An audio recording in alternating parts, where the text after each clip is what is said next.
So that's why I'm here. That's why I'm here. That's why I introduced this legislation. Oh, that sounds a little different.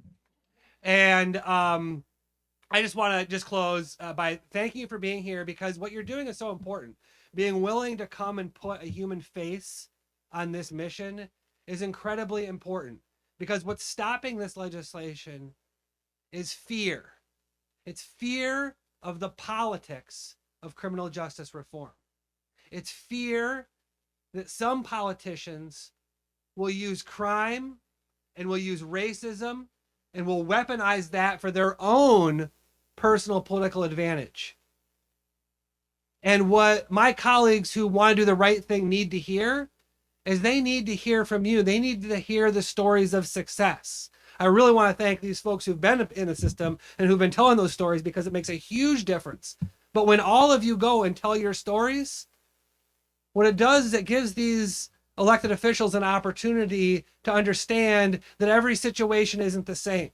Because I can tell you what, they are dominated. Their minds are dominated by the worst possible story in the news right now. But what you need to show them is that there are a lot of juveniles in the system who've done something, who've gotten caught into the system, who've done something, maybe something really bad, but they're not all the same. And we need to have a system that sorts out those different circumstances, sorts out people who've done different things, sorts out people who've had different paths on the inside, sorts out whether or not folks have support on the outside so that they can be successful, and that really looks at these people as individuals rather than seeking to throw them away forever because of one thing they did when they were a child. That's wrong. We can be a better state, but we're only going to be a better state if folks like you do what you're doing today, which is speak out to your legislators, build relationships, and keep asking the questions. Do you believe in second chances? Do you believe in rehabilitation? Do you believe that someone who's been incarcerated as a young person deserves a light at the end of the tunnel? If you do, you need to support our legislation. We need to get on board with the other states that have done the right thing, and we need to end juvenile life without parole here in Michigan. So thank you for being here.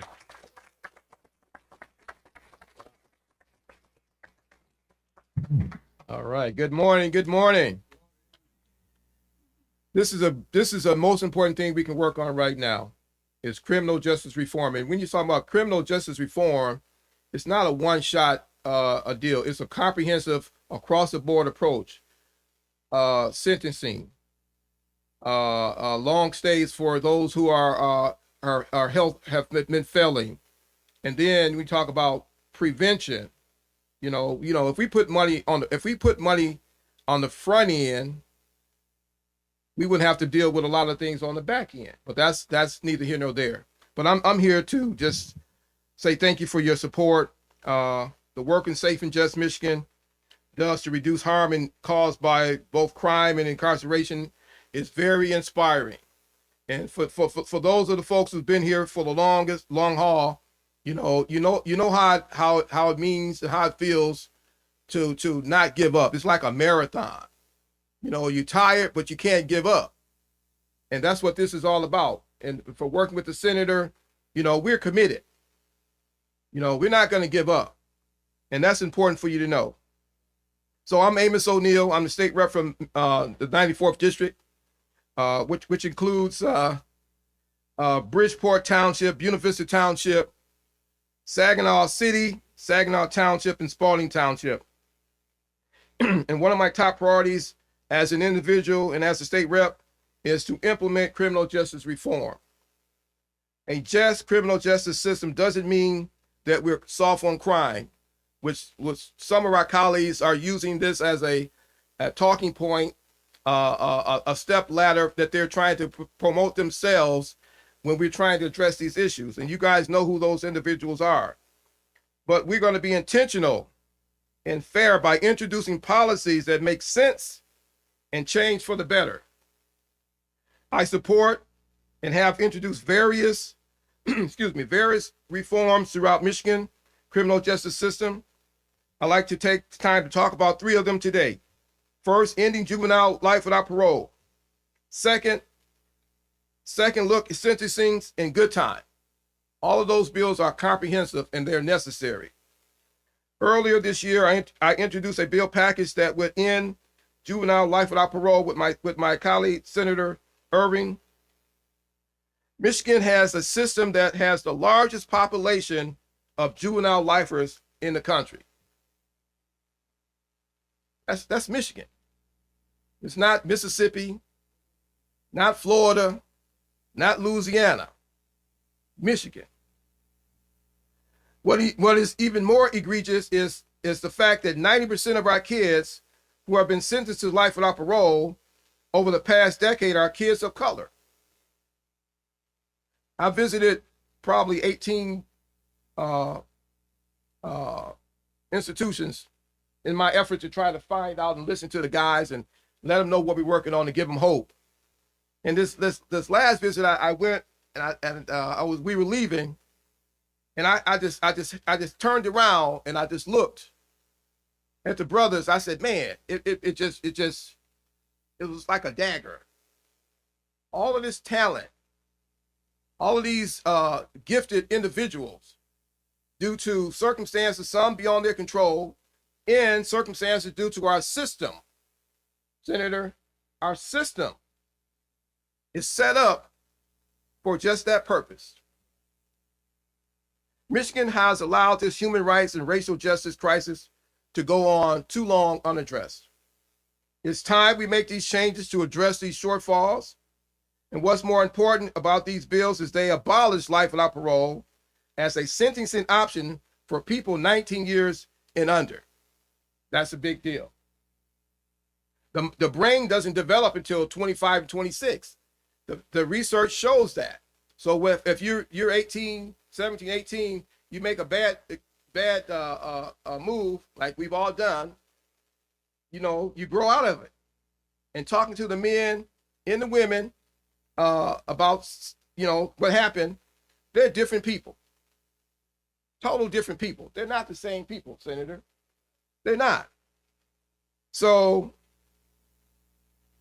and while release is neither automatic or nor guaranteed for anyone, the bill would make sure that Michigan stop telling kids that they have no hope. These bills align Michigan juvenile sentencing laws with what is fair, merciful, and constitutional. The bills provide a minimum sentence of 10 years and a max that is no more than 60 years for certain crimes. The package will allow for the parole to review after 10 years of time served.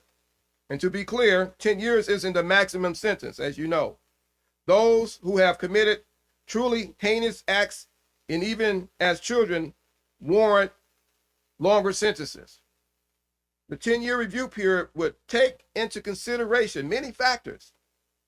Those of crimes deciding as a juvenile, access to parole. Some of those factors include age, maturity level, as we talked about, family, home environment, circumstances of the offense, such as their role in the offense, if there's peer pressure, it was a factor to the crime.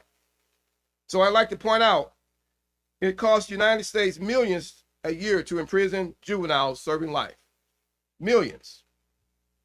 But the price tag shouldn't be the main thing that matters here. What matters is the life that these kids are paying for their crime. Total life gone. These bill packages, if passed, and I believe they will be passed,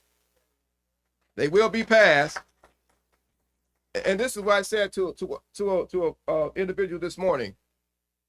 In Dr. King's autobiography, he said, 2 ways to change things in this world. Either you have organized money or you have organized people. I'm on the side, and we're on the side of organized people.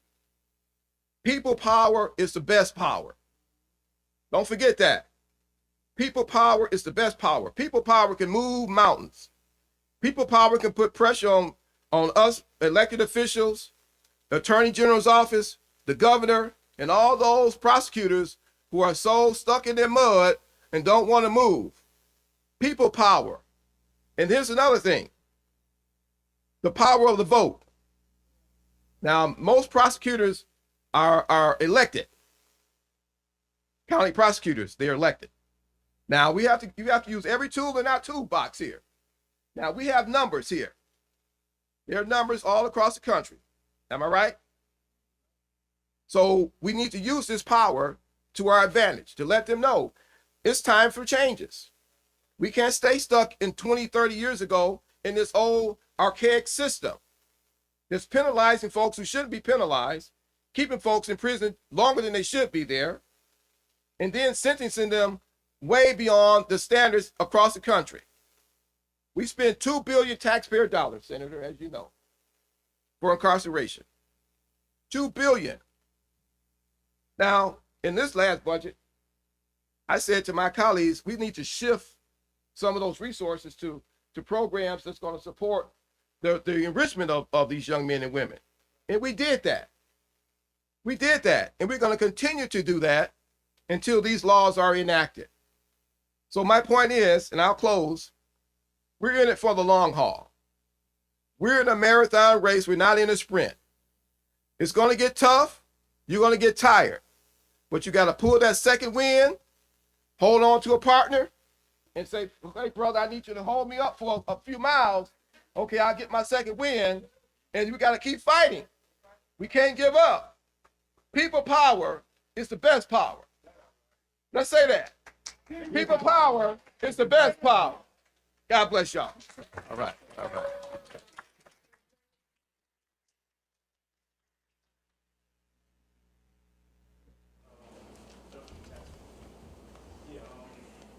We're going to let our facilitator, Mr. Jose Berg, do his thing. Thank you, everybody. Thank you.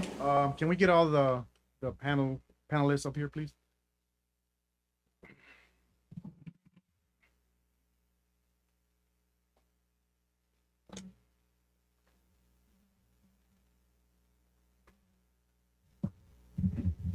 Thank you, everybody, and welcome to this event. My name is Jose Burgos. I am actually today is my first day as the Michigan campaign coordinator for the campaign for the fair sentencing of youth. Many of you, thank you. Many of you know me for the reentry work that I've done at the State Appellate Defender's Office, and a lot of my colleagues are still here. So I just want to just extend this thank you to them for giving me this opportunity. A lot of when I got to SATO, they really poured into me and really helped me develop in the field of reentry and advocacy. So I thank them. So we're here to talk about juvenile life without parole, as also many of you have known. I am a former juvenile lifer. I served 27 years here in the state of Michigan from the ages of 16 to 43.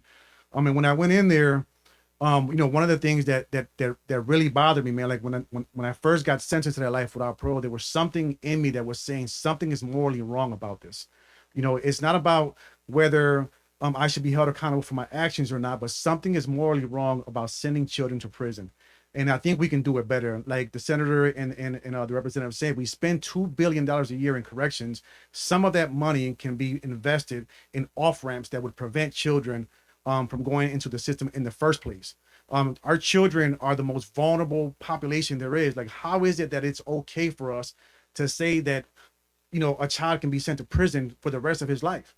And we've gotten so used to the fact that children are tried as adults and sentenced as adults, and we've been doing it for so long now that now the thought of abolishing life without parole, people are utilizing policies of fear and anger to say, no, we can't do that. What do you mean? We've been doing this and it's been working. No, it hasn't been working. No, it hasn't been working. I know this for a fact. Can't nobody tell me or any other juvenile lifer in this room today any difference, but because we were there. We were proximate to the problem. We were, right there up close in front. And so we need to change the narrative, because the narrative, the false narrative is how we got in this problem in the first place. Back in the days, they were talking about the super predator myths and all this stuff. And that theory has been embedded in the minds of our society, man, for so long that now when we're trying to get away from it, those who are in opposition to this legislation are going back to they're going back to their toolbox and they're utilizing the same fear and anger narrative, and that's false. And so those of us who have been there, it is very important that we come out and share our truth. You know, it's sometimes it's hard. There's a lot of us, you know, there's a lot of juvenile lifers who get out and they don't want nothing else to do with the system, and that's okay. They're entitled to that. You know what I'm saying? But in order for us to change this system, to change this policy, there are those of us, and I'll be one of the first ones that say, like, you know, I'm dedicated to this for the rest of my life. I'm not going nowhere. You know what I'm saying? I'm not going nowhere. We're not only going to end this here in Michigan, but we're going to end this across this country because it's the right thing to do. And so you guys are on the right side of history, and let's get this done. So with that said, we're going to go ahead and get going. One of my first questions is for, well, first of all, let's have the panelists introduce themselves, starting with Kimberly over here.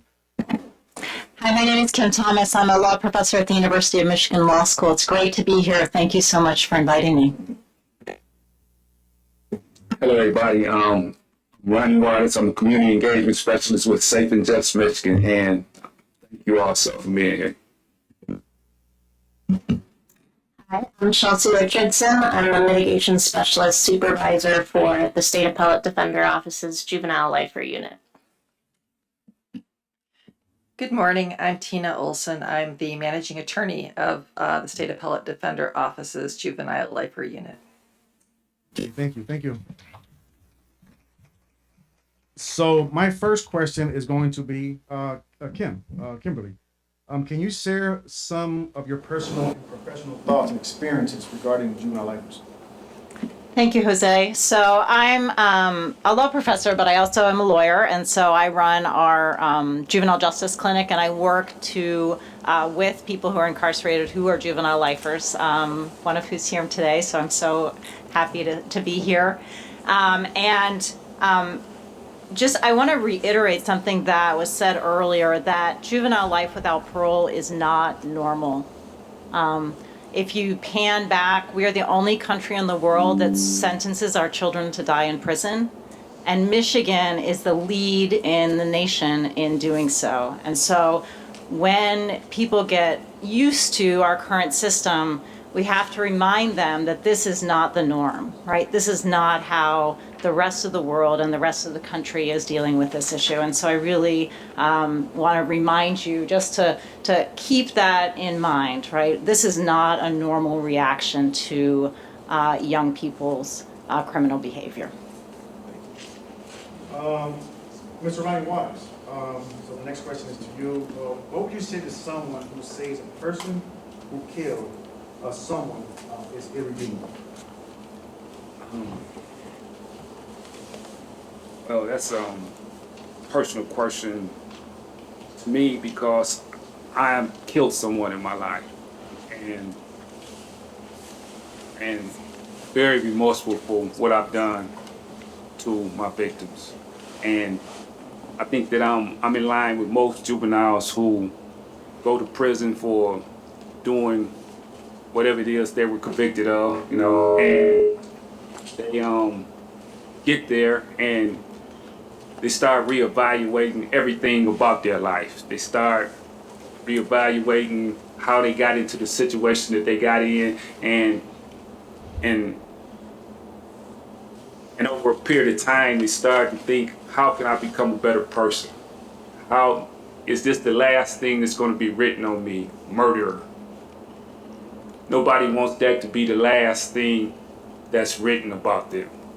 So over a long period of time, you start evaluating your life, you start trying to change your life, you start trying to improve, and you want to prove to somebody that you have redeeming qualities. And the work that you put in on yourself over many years, because everyone is saying that, you know, hey, threw the key away on Ronnie Waters, you know, we're done with him. You know, he's a horrible person. You remember what he did back in 1980? He was a horrible person. And you hear this over and over, and you start to fight against that. So, man, it's more to me than just that, man. You know, I made some horrible mistakes, man. I got to prove to people that there's more. I have more to offer. I'm not just that person. You start first in prison, where you start helping people that are struggling with certain things that you don't struggle with. You start giving advice to the younger ones as you age in prison, that, hey man, it's a better way to do that, you know? And You start building the self-confidence in yourself. That even though the establishment has washed their hands with you, you got to start believing in yourself.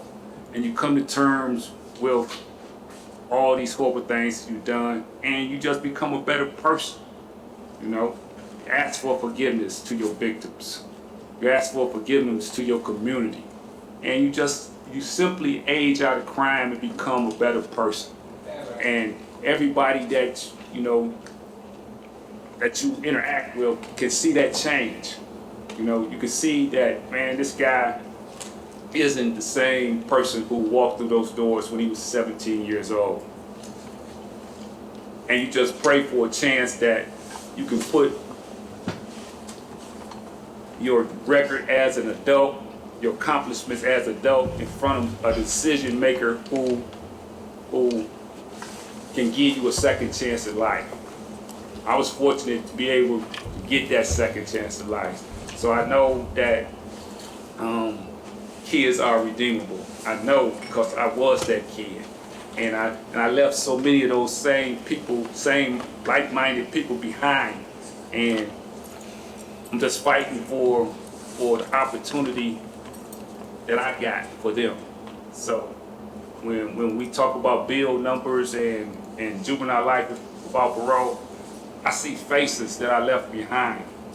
I see Mike Chappelle and Stephen Hibbler. You know, every time that JLWOP come up, I don't just say JLWOP. I think of these guys, and I know that I worked inside with them, and I know they're ready too. So this inspires us to come out here and just work hard for them, because there's so many. I don't know if it's unique about the juvenile people who were sentenced to life without parole. It's unique about them, but so many of them just want to change the narrative on who society thinks we are. That's right. And that's what I was saying. Thank you, Rodney. It's very important because a lot of children who are incarcerated and unfortunately take people's lives. People think that that's something that happens and then we forget about it, and that's so far from the truth. You know what I'm saying? That is something that myself, including some of the brothers and sisters that are here, who are former juvenile lifers, like we carry that burden for the rest of our lives. And sometimes one of the things that hope. So hope has been like a medicine to us. You know what I'm saying? Because hope is the thing that has been enabled us to look back at the harms that we have committed and do things to correct those things. You can never replace a life back. You know what I'm saying? But the hope that being able to come out here and join society and be with our families, that gives us, a lot of us, we're fueled and we're energized because we understand what we did. I don't take what happened in my case, I don't take that lightly at all. And one of the main reasons of why I am here today is because of that. It's because of that, because I know what I did. I know the impact my crime had on that family, and so whether they forgive me or not, I know that I have to come out here and do the best thing I can. And like I told the judge when I got resentenced, I wanted to make something good come out, something bad. And that's a sentiment for a lot of juvenile lifers. We just want to come out here and show the world that we are better than their worst 15 seconds of our lives. So the next question is going to go to Chelsea. Chelsea, you've been working in the juvenile life for a while now, so you had experience working with a lot of juvenile lifers. Why do you think Michigan should end juvenile life without parole? I think Michigan, I have a quiet voice, so hopefully y'all can hear me. I think Michigan should end juvenile life without parole because there is no one for whom life without parole is an acceptable sentence. There's no one who's disposable, and I've met with people in my career, as you mentioned, for the past 6 years. I've worked exclusively with juvenile lifers and with people who are facing the death penalty. So I have met with people whose crimes are the worst, considered the worst of the worst, right? Done the things that push us to really stick to our principles. And I have never met someone who's irredeemable. I've never met someone whose freedom I was concerned about or who I feared. I have only met people who have shown me that they, because they've done something terrible, have done so much more work than most of us to understand the impacts of their actions. Like you all are both saying, you have been forced to take the time to consider what you can do with your life, how you can, repay a debt to society, how you can give back. And keeping people in prison for life does not allow any sort of repair, does not promote healing, just tells you sit there in a cage and don't, do anything to change yourself. It's against accountability, it's against any opportunity to really make a difference like you all are doing here today. And the people who are still back in prison because they're 19 and they committed their crime when they were 19 and now they're 45 and they're doing amazing things in prison, they could do even more amazing things and help even more people and promote healing and safety and justice for those on the outside. Lifetime incarceration has been shown over and over again to not improve public safety. Teenagers don't get it. But they also don't get what they're doing in groups with their friends. They overdose on drugs. They get alcohol poisoning. They drown because they jump into shallow water because they're teenagers. Sometimes, again, not every teenager commits a homicide offense. We all know that. But we're still talking about teenagers. We're still talking about children. We're still talking about group dynamics. We're still talking about what neuroscience has shown us is an underdeveloped brain that's not going to mature until that person is in their mid-20s. And frequently, and this was touched on, I think, by Representative O'Neill, we are talking about children who come from populations that don't have the resources that we should have put into those populations. And what that results in is a huge racial disparity in how this penalty is applied. So when you combine those practical reasons with those moral reasons that we are paying so much money to incarcerate rehabilitated people, that we are depriving those people and their families of the contributions that they can make in our communities. When you combine that with just the many moral reasons that we should not have this penalty, and combine that with the fact that these are the safest people we can let back into our communities, I think lawmakers should feel comfortable getting behind this legislation and advocating for this legislation. Thank you. When you talked about the disparities, one of the things that I mentioned this along with it, one of the first things that I mentioned when I first was incarcerated. When I walked into the Michigan Reformatory, it was just a sea of black and brown bodies, right? And I mean, here I was at the time when I entered the Michigan Reformatory. I was 17 years old, so I was still a kid. And man, I didn't understand a lot of the politics of racial relations in this country because, of course, in school we are not taught a lot of those things. But when I went in there and I saw this, man, it shocked my conscience. Even as a child, it shocked my conscience, man. Like, man, how is this possible? And we're not talking about just at the Reformatory in Ione, Michigan. We're talking about every single prison, not only in the state of Michigan, but throughout this country. And there has to be something wrong about that. You know what I'm saying? And so I'm very glad that, Tina, you brought that up because, juvenile life without parole, it predominantly affects that population. Where children of color are, a small percentage of the general population, but yet are the largest percentage of the population who are receiving these type of sentences. And something has to be wrong with that. And so those are the type of things that we need to share with our legislators, whether they want to hear it or not. That is the truth. That is the truth, and we need to get away from that. Kimberly, are you worried that this will negatively impact public safety? Why or why not? Say thank you. To answer that, I wanted to sort of second one of the things you mentioned. I think a lot of people that support juvenile life without parole think that our current system is somehow working in a way that is fair, and it just isn't. The people who are incarcerated and serving juvenile life without parole sentences are there because of the zip code in which they happen to commit their offense. They're there because of their race. So 13% of the U.S. population is black, and 56% of the people serving juvenile life without parole sentences in our country are black.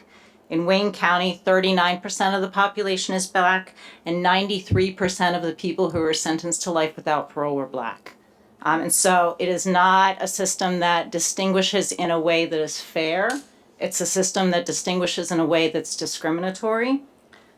Further, it distinguishes because young people are not savvy about navigating the criminal court system. They don't always get the best representation. They don't always get someone to help them navigate through that court system. In Wayne County, nearly a third of the juvenile lifers were offered pleas to term of year sentences, which averaged 20 years, and they turned them down. So these weren't people that even the prosecutor thought deserved life without parole, and yet they didn't know how to navigate their way through the court system. 1 in 4 of the juvenile lifers in Wayne County had co-defendants who were not necessarily less culpable than them, who were either released or received lesser sentences than they did. And so the system that we have now is not working. And I think that that's important for people to understand when they look to public safety. They think that this system is effectively implementing public safety, and it's not. I would also say that people need to remember that this is a children's rights issue. This is not, so there was recently, I think a week or two ago, the Human Rights Watch did report cards on states for their records on children's rights. And Michigan got an F. We got an F because we allowed child marriage, and that legislation was passed last week and signed by Governor Whitmer to end child marriage. And we got an F because we allow kids to die in prison. And so it's a global children's rights issue that we need to support.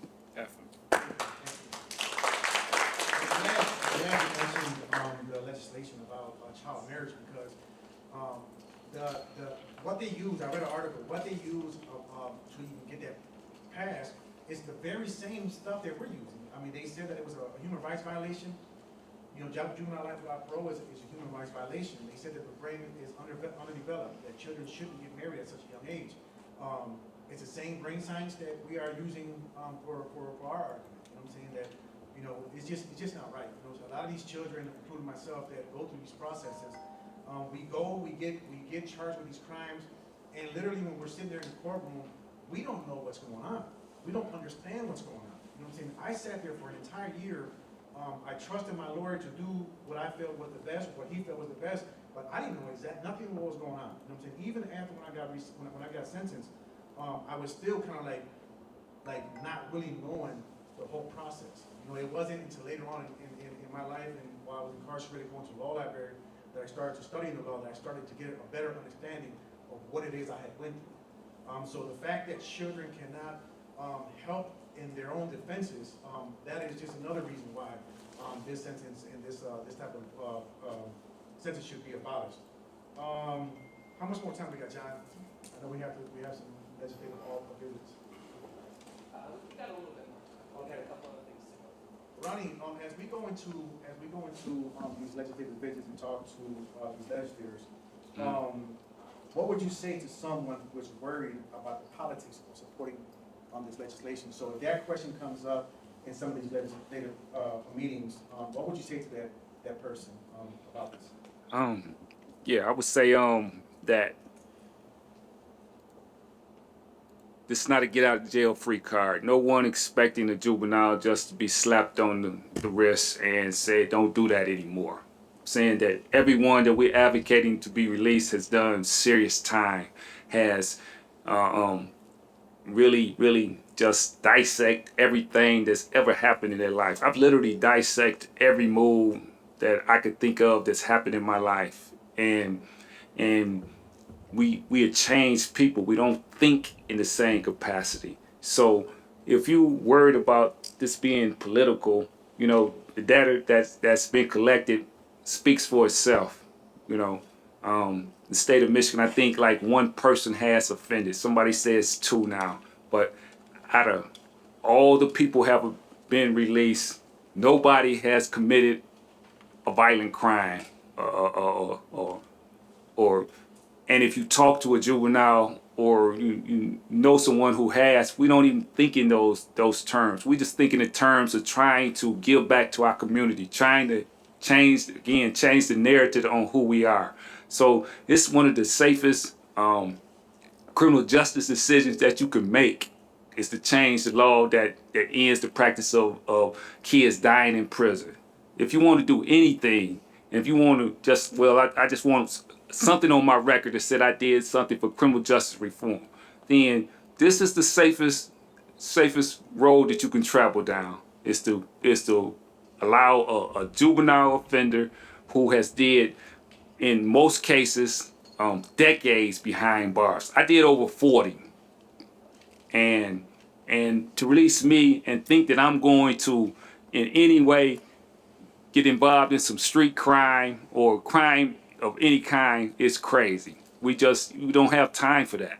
We're trying to put a life together for ourselves. You know, I'm 60 years old. I don't even know how to commit a street crime. You know, I didn't know how before because that's why I went to prison. But now I got to watch my speeding. But other than that, there's nothing to worry about. Thank you, Ron. 40 years. I mean, that's just unheard of, man. You know what I'm saying? I was, prior to leaving the state, I was on a Zoom meeting with one of our clients who was a juvenile lifer, and he's been incarcerated 54 years. 54 years. This is what we're doing to our children in this state, in this country. We can't let that go on. You know, we have to change that. And I know this is not part of the agenda, but I have to do this. We have some amazing formerly incarcerated juvenile lifers that are here with us today, and I want them to come up because I need you guys to see what a second chance looks like. Can you please guys come over here?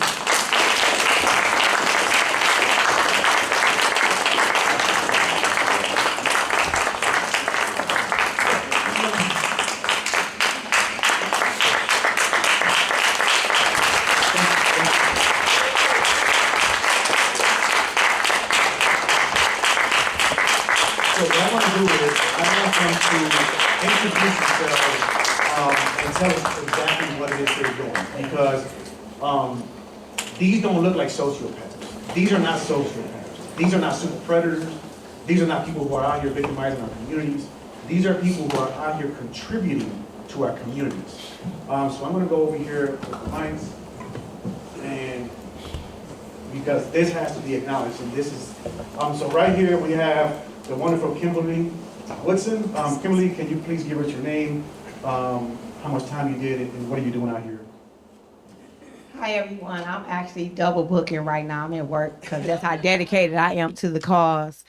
I am Kimberly Woodson, and I served 29 years in Michigan Department of Corrections, and I have been fighting injustice since 2017, and I will fight every breath I have in my body.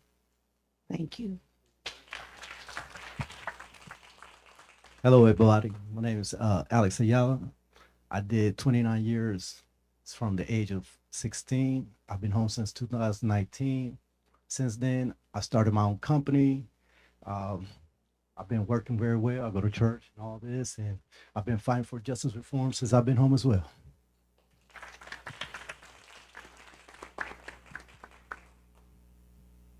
My name is Jamil Allen Bay. I'm very grateful to be here.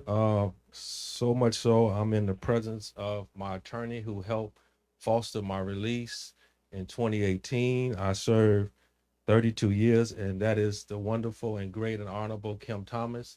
So she deserves a lot of credit for being on the front lines of fighting this sentence. And she didn't do that just because I was a good-looking guy.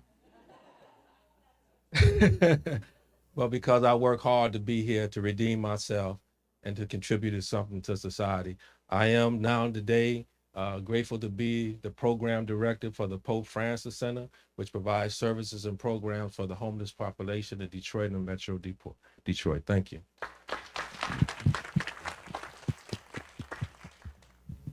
My name is Lorenzo Harrell. I served 26 years. Came home in 2019. Since I've been home, I started my own Braille transcribing business. I also work at SADO, the State Appellate Defender's Office, as the new reentry specialist. Took over Jose position. I also like to say that a lot of these guys up here, what we do as a whole is we galvanize people to vote in our communities. We're community activists. I myself, as a parent, I'm a homeowner, I'm a voter, I'm a person that does community activism in my community, trying to bring up my community. And I think we all do that because we all get together and we talk about these things and we do these things. Thank you. Hey, my name is Gregory Wines, and I got out August 23rd, 2022, last year. I served about almost 29 years. I was incarcerated when I was 17 years old. Since I've gotten out, I focused on a couple of things. Number one is activism. Jose has actually been a huge inspiration to me. Without him, I wouldn't be where I'm at today. And that's essentially, having worked for SATO and representing the Rare Rehabilitation and Reintegration Program and seeking out other opportunities in the activism world, along with Safe and Just, Campaign for Fair Sentencing Youth, everybody. Good morning, everyone. My name is Nathaniel Owusu. The brother Jamil stole my thunder that I was going to use to refer to Kim with. So I'll just say I'm wearing a University of Michigan hat because University of Michigan are the ones who got me out of prison. I served 50 years. I went into prison when I was 18. I came out when I was 68, and this last month I had a birthday, so I'm 69. I was privileged to attend my mother's 99th birthday celebration. This Saturday, and it's a miracle that she lived to see me out. I believe that her faith in my release one day is what empowered her to live 99 years to be able to see me out of prison. Until a couple of weeks ago, I worked for Northwest Initiative. It was based on a contract, and that contract expired. So now I'm looking for a job. I'm taking all comers. Thank you very much. My name is Dwayne Elam. I served 49 years. I served 49 years. I just got out in May. And I'm waiting to go get rescinds. I'm out on bond. I'm presently looking for a job. If anybody can aid and assist me, I appreciate it. It's individuals most of these individuals I know, especially him, I almost raised him, So, and I told him stay conscious, My whole job was, while I was incarcerated, to reach one, teach one, and be a thinker 24/7 instead of 7/24. Because there's individuals in there that's lost and they need help, And the only way we'd be able to help them is all of y'all. And I appreciate it, and it's good to be free. Nothing like being free. Thank you. How y'all doing?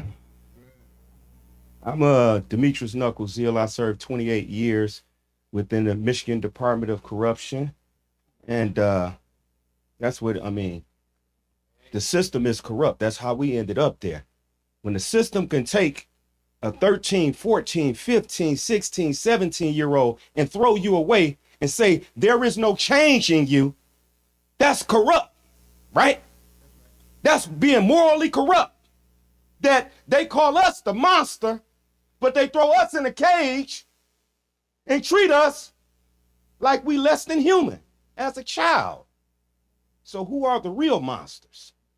So I was sentenced to life without parole in the Department of Corruption because there is nothing in there that was morally sound for us to hang on to and grow from.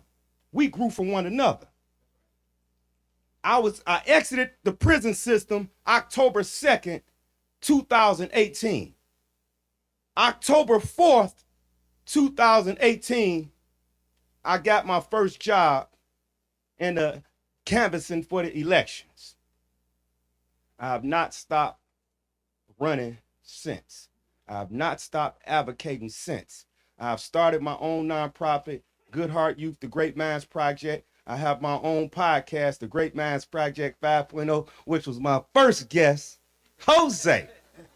So, and we got a lot of great things going on amongst all of us. This ain't about me. This is about us because, as I say, and I keep telling people, we have the lowest recidivism rate in the United States. It's a reason for that. That's why they can't not pay attention to us. That's why we gotta stand up and we got to make them do what they supposed to do. Because they can't get around the fact that we are here. Thank you. Thank you. Thank you. I want to add something because something we have to take into account is that when we all got out, we still hold each other accountable. We still check on each other, just as we did in prison. In prison, the juvenile lifer community is different than the other community. Because, you know, we had a bond together. Imagine putting a 16-year-old in a prison with nothing but adults. You know, grown men who actually been doing this for a long time. A 16-year-old that weighs probably 100 pounds soaking wet. And now he has to fend for himself amongst adults. You know, you can't say that he's an adult. That's like taking a child in first grade, and if he does something wrong in the classroom, you say, you have detention for the rest of your education. You're not going back into none of the classrooms. You're going to stay here in detention, you know. And he's not going to understand that. And a lot of us did not understand that until it took some years in prison. It took me 5 years. I'm tell you this story real quick if y'all don't mind. It was around 5 years into my prison. I started crying in my cell. My cellmate, who was also a juvenile lifer, looked down at me and said, man, what's wrong with you? I said, bro, they saying we never going home. He said, I know that. I said, no, you don't understand. Never, ever, ever going home. We're going to die in here. We're 22, 25, and when we're 60, 70, 80 years old, this is our life still. And then he started crying. You know, that's how long it took me to understand what they had sentenced me to. Just imagine that. Yeah, everybody giving a shout out to Kim Thomas down there deservingly, but I have to give a shout out to my lead attorney, Tina Olsen. So yeah, she's great. And like the brothers were saying that I'm on a text with a bunch of juveniles every morning. I don't participate as much as Kim and the others do, but we hold each other accountable. You know, they like. This dude like, hey, such and such need a mattress. Who has a mattress for him? You know, or Kim's like everybody's mother, man. She keeps everybody in line and everything. So we hold everybody accountable, and that's how we were doing in prison too. You know, if somebody a juvenile, everybody was really tuned in on all the court proceedings and everything was happening, and we didn't want anybody to jack off our chances of getting that parole. So if we found somebody who was like, you know, doing something that we didn't agree with, we going to check him. You know, hey, no, you can't do this. They watching us. If one of us fall, all of us fall. And that's how we feel. And that's how we feel out here. So this is one of the safest decisions that you could ever make is bet on a juvenile. Okay. Thank you, everybody. And I think it was very important to highlight these cases because this is just a handful. Across this country, we've had over 1,000 former juvenile lifers who have been released, and the vast majority of them are doing great. They're out there owning their own businesses, running their own nonprofits, working in their communities. Like Alan Bay said, Alan Bay works at the Pope Francis Center. Like they feed the homeless on a daily basis. You know what I'm saying? All of these men and women up here are doing amazing work.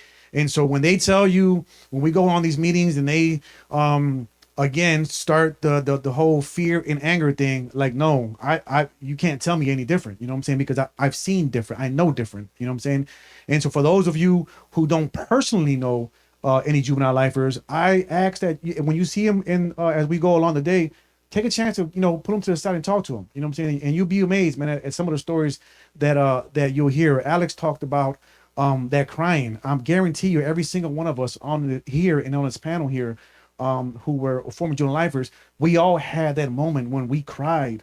I vividly remember my cry came when I first went to prison. I remember going to a church service and I was bawling, crying. I was bawling, crying, and that kid inside of me was just yearning for somebody to come and rescue me and help me. And there was nobody there, but those who were there were my fellow brothers. You know what I'm saying? They held me accountable. They looked out for me. We looked out for each other, and we're doing the same out here. And we're doing the same out here because we know it's very important for those that we left behind. We have to be great examples for them so that when they come, they can also come in and be successful. And I think one of the greatest joys of working at SATO is the fact that I had an opportunity on several occasions to go and pick up with juvenile lifers who, in some cases, came home to nothing. They came home 40, 50 years later, 35 years later, they came home to nobody.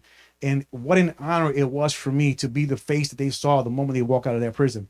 And for those who did have families, to see them reunite with their families. I mean, that is so important, to see a mother or a father reunite with her child who's been gone for 35 or 40 years. I mean, it is heartbreaking. And every time that I saw this, it brought me to tears because I asked myself, like, it didn't have to take this. We didn't have to do this to this family.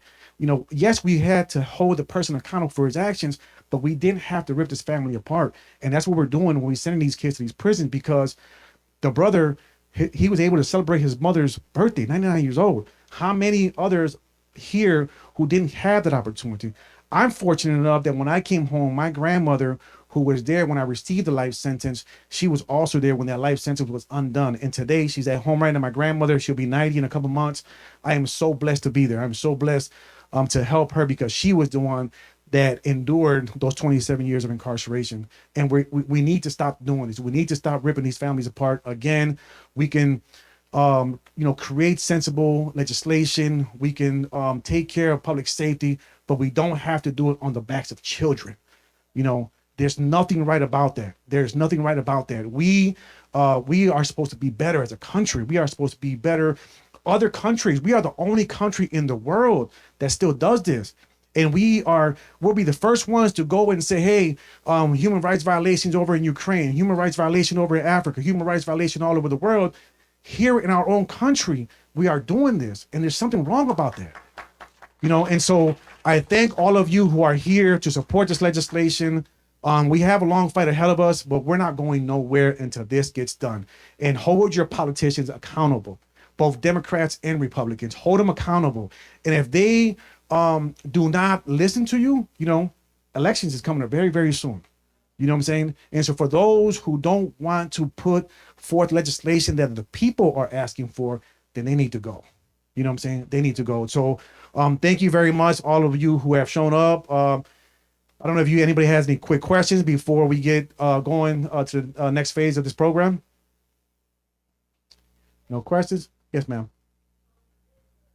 A lot of these agencies, Nation Outside, Sacred Just, what's the collaboration that's happening between you guys? I think we talk about power in numbers, and so I just want to know if you guys are collaborating. There is a lot of collaboration that's taking place among these organizations. Nation Outside is a great organization that it was created by formerly incarcerated to be the voice of the formerly incarcerated. So a lot of the organizations, Safe and Just, SATO, Nation Outside, Redeeming Kimberly, MySemi, Knuckles Zale's organization, we all, because like a lot of us are members of all these organizations, you know what I'm saying? So a lot of times when there is events, taking place, that we'll give a call and say, hey, Nation Outside, it's having this event, and so let's show up, you know what I'm saying?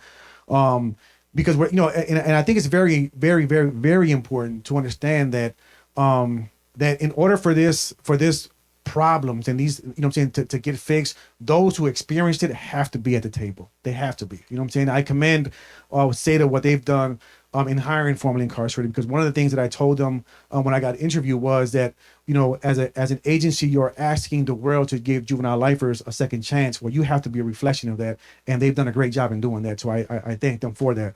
And organizations like Safe and Justice are doing the same. So it's very important that those of us who have been impacted because we experienced this are there, and collectively as as a unit of those who are formerly incarcerated, we really have to move together as a unit and help each other out. So yes, thank you. Yes. Yes. Okay. Okay. So we're going to pivot a little bit here. Next speaker is Valencia Warren Gibbs, who can speak perspective of crime victims. The first round of legislative is at 10:30 in 15 minutes. So I'm going to go out and get the team together, identify the people who are in those meetings. We'll come and pull people out in case we go over. Okay. But I would invite Valencia to go ahead. Please call Valencia. Thank you very much, John. Thank you.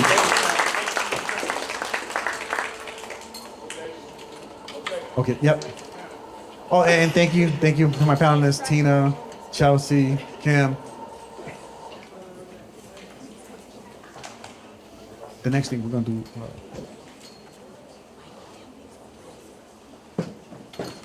I'm sorry about the timing thing. I get to going, but I think this is one of the very most important parts of this presentation, is to hear from Valencia. And I'm going to let Valencia tell her story. But another thing about those who are in opposition to this, they always, they want to speak for victims. You know what I'm saying? And most of the time they get it wrong. You know what I'm saying? Because not all victims are in opposition to this type of legislation. Not all victims are in opposition to forgiveness and mercy and love for those who have perpetrated these crimes against their family members. So I want to bring out Valencia and give her a chance to tell you her story. I love you, Valencia. I love you too, Kimberly. Thank you, Jose. Well, I'll tell my story. My brother was killed May 1st, 1989. My dad and I were home, and we received a call. My dad went and said my brother had been shot. Got there, my brother was expired, and he came home. So the very next day, because no one sleeps, kind of figuring out what's going on. You don't know what's happening. And I could just remember just praying for the families, all the families, because at that time, I think I heard there were several people involved, and I prayed for them because I couldn't imagine. I had lost my brother, but at the same time, I knew where he was. So I was comforted. I was comforted in that. And I didn't have to worry about him. But the best part about all of this was that my dad went to all of the sentencing, and he went through the whole thing. And in August, I went to the sentencing. I just remember going into the courtroom, and this was the last of the 3 to be sentenced. And they were sentencing Bobby Hines. And it was, when I saw them coming out, I'd never seen this person. So, he's walking through, and I'm like, that's a kid. And I'm telling you, he's a kid. He was small. I mean, like, he couldn't have been more than maybe 115 pounds, maybe. But he was about 5'2", 5'4", somewhere in there. And he was shorter than me. He was just a tiny something to me. And they began to give the sentencing, and it was 99 years without parole. And I was lost. So after that, you go out in the hall with the prosecutor comes over, he talks to us. And I can just remember crying because just even thinking back to what was happening at the time, I was like, how could you? I'm crying. And he said, oh yeah, we got him. And he's going to do life. He's going to pay what he did. And at the time, I am so embarrassed because I am crying because you just killed this kid. How it didn't change the outcome. It didn't bring my brother back, but you just killed my other brother. And to me, he was like a brother. I didn't even know this character. I had never even met Bobby, but he was my brother because I can just imagine if my brother wasn't dead, he'd likely be one of them. And at the time, as time went on, my mom's hurt, my dad's hurt. So I'm not really getting the whole gist of the thing because I'm still hurting because I don't understand, You know, they give you therapy and they, you know, family counseling, grief. And when I try to tell people how I'm feeling, even speaking to religious groups about, you know, I want to write him. And I did on several occasions, but did not know how to send the letter and was afraid to send the letter. Out of his death, there were a myriad of great things that happened. My brother's death. I often prayed for Bobby. I would stalk him. Yeah, and I said stalk. Is that like bad? But anyway, I stalked him on that when they brought up that system. So I would look after, I would, you know, just see how he's growing. He was 28, then became 32. And then I'm, you know, looking to see what he's doing and, you know, and all these other things. I'm hearing things of people who've been in prison. I was like, do you know Bobby Hines? I'm asking about him. And it was other people who were in the neighborhood who went to jail, who saw, who would, you know, who knew who he was. But my only thing was that out of that situation, there was no justice in him dying. And I just always prayed that somehow he would get out. I prayed that some way that it would turn around. I didn't know how, but I always just thought that it could possibly happen, just to think that, and it did. So on September, so when we had a chance, I got to put this part in there really quick. So before, now the juvenile lifers are going to be resentenced, because I saw I saw it on the news, and I just happened to be watching the news. They said U of M, some professor at U of M was working, and they were going to do this legislation and all this other stuff that juvenile lifers were going to be resentenced at some point, or could be. This was what was on at the Supreme Court. So they had made the decision. But by the time the decision came down, long story short, I was happy. Because I was like, what does that mean for him? Well, we ultimately were contacted by the prosecutor. The prosecutor contacted my dad, and my dad, he tasked me to write the response. Victim's impact statement is what I was supposed to say. Well, I didn't know what to say, but other than I told the truth, I wanted him out. And inside of all of that, I couldn't tell them that, oh yeah, well, he's this horrible person, because he wasn't. He was a kid. I just want to have, by raise of hands, at 15, how smart were you? Were you smarter than a fifth grader? I wasn't. So I clearly know that he wasn't. So, and I didn't, and what they gave him the responsibility of being the person who gave the command. A 15-year-old, imagine that, a 15-year-old telling you what to do and how this is going to go down. I can't even imagine following my 24-year-old right now, or my 35-year-old. No way can I. But at 15, he was the person, and his crime was that he said, kill him or pop him or whatever. For whatever reason, I don't even care. Whatever his participation was, the one thing that he did say is that I was there. So I should be held accountable for that. I couldn't argue with him, because that was him accepting accountability for where he was at the time at that moment. But I still didn't think the crime fit what the punishment fit the crime on any capacity, not for a 15-year-old. So after this victim impact statement, they now tell us they're going to resentence him. So they give us a date. I go. And for whatever reason, my dad went too. My dad also said, let him go. Because he thought throughout that time that the sentence was just too harsh. And I thought the sentence was too harsh. And it was no way that I could hold this 15-year-old accountable for something that they were just being, especially the climate at the time. But ultimately, he got parole. And he said, I was expecting to see you at my parole board. I said, no, I already knew that what needed to happen, God had already done it. So by September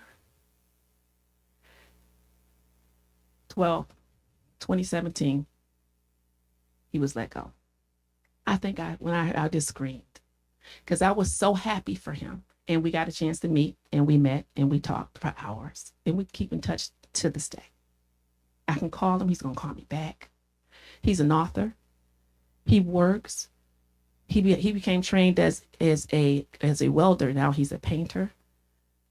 He was going to be these things if we just allow but we can't sentence kids. I know they do some horrendous things, some stupid stuff, but we just have not done the stupid stuff in that capacity. But we've done some stupid stuff. We've done some real stupid stuff.